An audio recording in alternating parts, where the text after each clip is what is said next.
Welcome to another edition of our tutorials. We present to you determinants of 2 by 2 order matrices and their corresponding equations. First of all, what is determinant of a matrix? The determinant of a matrix is the size or the modulus of a matrix in terms of numerical value. So we begin by solving this one. How do we find determinants of 2 by 2 matrix? 2 rows, 2 columns, that is 2 by 2 matrix. It's just the product of the principal or leading diagonal, minus the product of secondary diagonal. So that will give us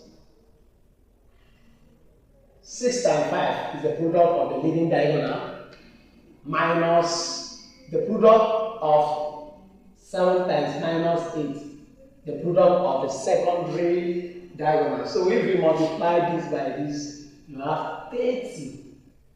Minus and minus will give us plus. 7 times 8 will give us 56. So plus 56.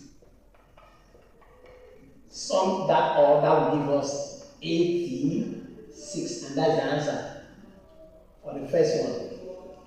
Product of principal or leading diagonal minus the product of the secondary diagonal. Simple as that in a 2 by 2 order matrix. So we are going to apply that to solve number 2. It says solve the matrix equation.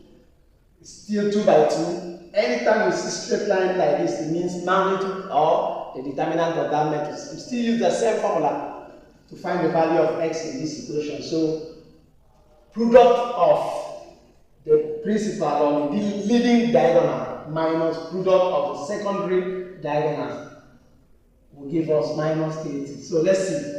2 times 3x, 2x times 3 minus 6 times minus 5 will produce that minus 30. So at this point, this will give us 6x. Minus and minus becomes plus. Plus 6 times 5 gives you 30. 6 5 is 30. So at this point, 30 equals to minus 30. We are going to collect like bringing this to this other side of the equation so that the sign will change. So 6x will automatically becomes minus 30 minus 30. 6x is now giving us minus 30 minus 30 is minus 60. So to find x, we divide both sides by 6. So x automatically becomes minus 60 over 6. Finally, the answer gives you minus 10. And that is the value of x. Thank you for being with us.